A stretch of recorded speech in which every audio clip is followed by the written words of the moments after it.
जय हिंद।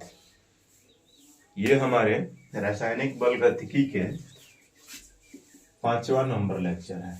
ठीक है, इससे पहले 4 लेक्चर बता दिए हैं।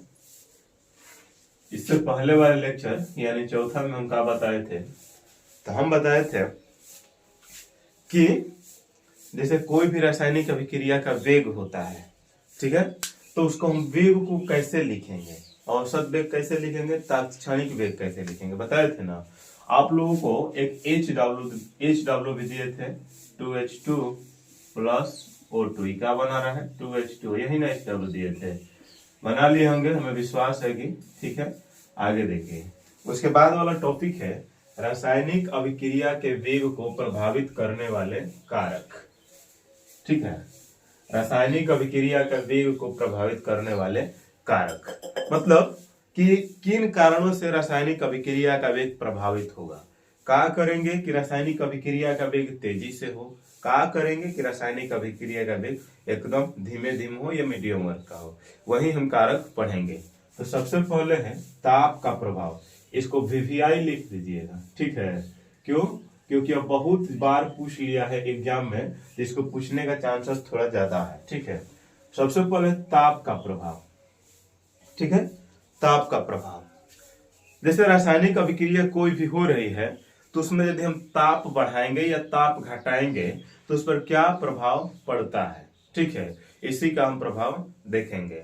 तो कहता है कि जब किसी रासायनिक अभिक्रिया में ताप बढ़ाया जाता है तो अभिक्रिया में उपस्थित पदार्थों की गतिज ऊर्जा बढ़ जाती है, जिससे अभिक्रिया का वेग भी बढ़ जाता है।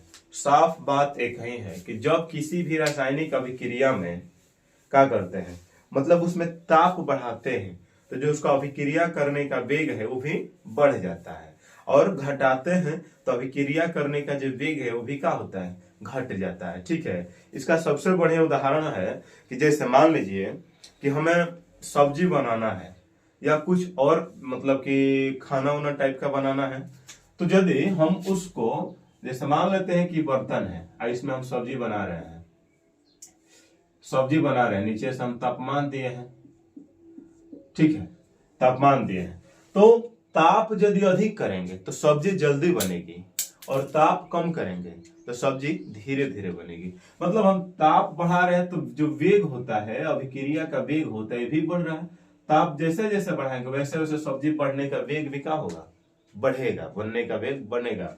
और जैसे ही हम कम करेंगे वैसे वैसे इसका जो वेग होगा वो भी क्या होने लगेगा, कम होने लगेगा। ठीक है, तो आ रहा है समझ में ना। तो मतलब यही बात है कि किसी भी रासायनिक अभिक्रिया में यदि क्या करते हैं तो मतलब ताप बढ़ाते हैं तो अभिक्रिया करने का वेग भी बढ़ जाता है, और घटाते हैं तो अभिक्रिया करने का वेग भी घट जाता है। ठीक है, दूसरा है सांद्रता का प्रभाव। ठीक है, अब सांद्रता का मतलब क्या होगा, तो सांद्रता का मतलब होता है मात्रा, कितना मात्रा में है उसी का प्रभाव। तो बोल रहा है कि जब किसी रासायनिक अभिक्रिया में पदार्थों की सांद्रता बढ़ाते हैं तो अभिक्रिया का वेग भी बढ़ जाता है। मतलब कोई रासायनिक अभिक्रिया हो रही है और उसमें यदि हम पदार्थों की जैसे अभिकारकों की मात्रा बढ़ा देते हैं तो उसका मतलब जो वेग करने का दर होता है या समय होता है वो भी बढ़ जाता है, घटा देंगे तो घट जाएगा। इसका सबसे बढ़िया उदाहरण है, जैसे मान लेते हैं कि कहीं आग लगा है, अब आग लगा है तो आग क्या करेगा, जितने जलने वाले पदार्थ है उसे मतलब जला देगा, जलाएगा ना। आग लगा है तो जितना जलने वाला पदार्थ है सभी पदार्थ को जला देगा।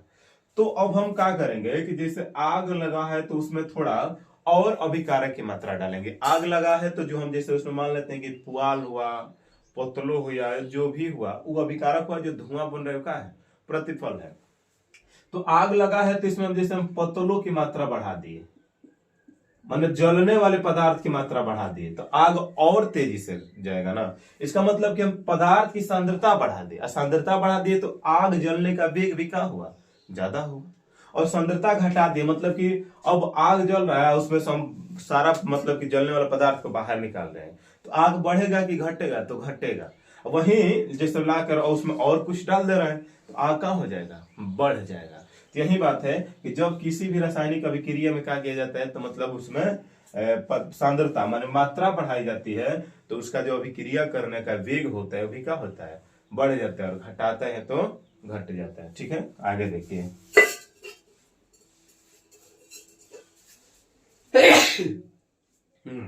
तीन नंबर दिया है दाब का प्रभाव। मतलब कोई भी रासायनिक अभिक्रिया होगी तो उस पर दाब का क्या प्रभाव पड़ेगा। दाब देंगे तो रासायनिक अभिक्रिया का वेग बढ़ेगा कि घटेगा, वही हम लोग पढ़ेंगे। कहते हैं कि जब किसी रासायनिक अभिक्रिया में दाब बढ़ाते हैं तो आयतन घटता है तथा अभिक्रिया का वेग भी बढ़ जाता है। कोई भी रासायनिक अभिक्रिया हो, यदि हम उस पर दबाव देंगे, ठीक है, दाब देंगे, तो क्या होगा, मतलब उसका अभिक्रिया करने का वेग भी बहुत अधिक हो जाएगा। जैसे आप लोग का मतलब जब हम कभी बुखार उखार हमें लगता है, आपको लगता है, तो क्या होता है, हम लोग जाते हैं डॉक्टर के पास, तो डॉक्टर हमारे नस में इंजेक्शन देता है। तो इंजेक्शन देता है तो एकदम स्लो देता है, ठीक है, स्लो देता है। तो मतलब जो पानी जाने का वेग है, मतलब कि जो दवा जाने का वेग है हमारे अंदर, यदि दबाव कम दे रहे हैं तो देरी से जाएगा पानी, दवा देरी से जाएगा। और जैसे ही दबाव हम ज्यादा देकर, प्रेशर देकर उसको मतलब क्या किए, मतलब अपने नस के अंदर या अपने शरीर के अंदर उसको मतलब डाले, तो मतलब जो पानी जाने का वेग है क्या हुआ, अधिक हुआ। मतलब जैसे मान लीजिए कि सिरिंज है, ठीक है, हाँ सिरिंज है, और इसके आगे वाला भाग का है नीडल है, और ये हमारे नस में जाता है ना, तो नस में जाएगा तो जैसे ही इसको हम दबाएंगे तेजी से, तो इसका पानी जाने का निकलने का वेग भी मतलब कि ज्यादा हो रहा है। और जैसे कम करेंगे तो इसमें से दवा निकलने का या पानी निकलने का वेग भी क्या होगा, कम होगा। तो यही बात है कि किसी भी रासायनिक अभिक्रिया में क्या होता है, मतलब जब हम दाब बढ़ाते हैं तो अभिक्रिया का वेग बढ़ जाता है, और घटाते हैं तो अभिक्रिया का वेग क्या हो जाता है, घट जाता है। ठीक है, अब लास्ट ई वाला टॉपिक थोड़ा देख लीजिएगा। ताप का प्रभाव के नीचे नोट में दिए हैं कि किसी भी अभिक्रिया में 10 डिग्री तापमान को बढ़ाते हैं तो वेग दुगना हो जाता है।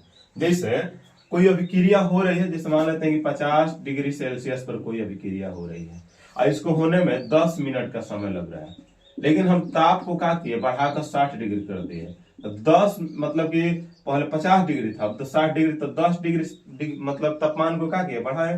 तो 10 मिनट जो हो रहा था कितने मिनट में होने लगेगा, 5-6 मिनट में होने लगेगा। तो कोई भी रासायनिक अभिक्रिया है, ठीक है, तो उसको यदि कराना है ना, तो उसको 10 डिग्री तापमान तक बढ़ाते हैं तो क्या होता है, तो उसका अभिक्रिया करने का वेग दोगुना हो जाता है। जहां 10 मिनट लगते हैं वह 5 मिनट लगेगा। ठीक है, यही बात है। अब लास्ट इसमें एक टॉपिक है, देखिए,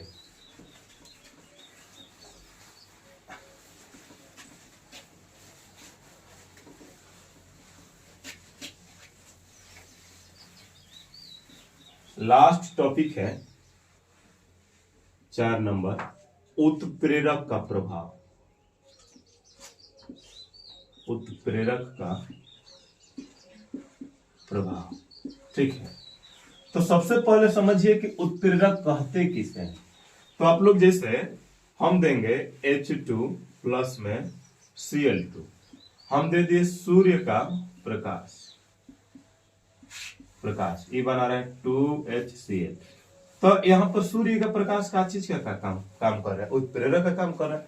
तो उत्प्रेरक वह पदार्थ होता है जो जिसकी सहायता से रासायनिक अभिक्रिया होती है, जो रासायनिक अभिक्रिया के वेग को बढ़ा भी देता है और रासायनिक अभिक्रिया के वेग को क्या करता है, घटा भी देता है। उसे ही क्या कहते हैं, हम उत्प्रेरक कहते हैं। और जो उत्प्रेरक होता है 2 प्रकार का होता है, एक होता है धनात्मक उत्प्रेरक,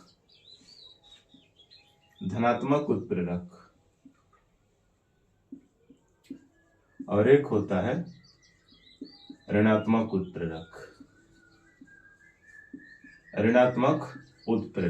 धनात्मक उत्प्रेरक किसे कहेंगे, तो जो ऐसा उत्प्रेरक जो रासायनिक अभिक्रिया का वेग बढ़ा देगा उसे धनात्मक उत्प्रेरक, और जो घटा देगा उसे क्या कहेंगे, ऋणात्मक उत्प्रेरक। तो इसका सबसे बढ़िया उदाहरण क्या देखेंगे हम, तो इसका सबसे बढ़िया उदाहरण जैसे हम देखेंगे, जैसे मान लीजिए कि कहीं पर आग लगा है,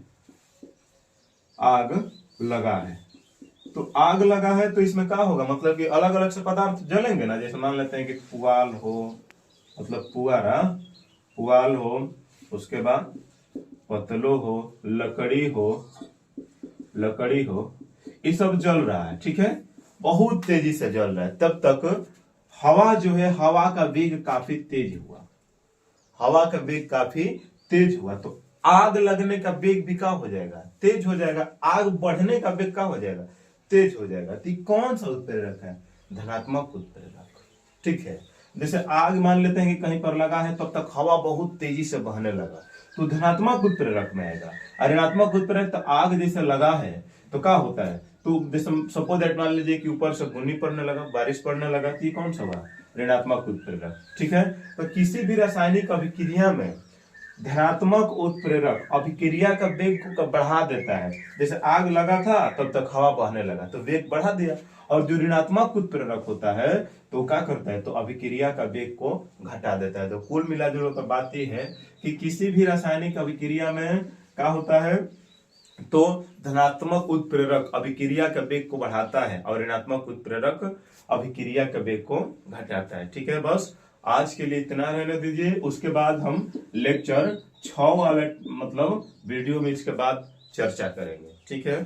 जय हिंद, सब्सक्राइब जरूर करिए।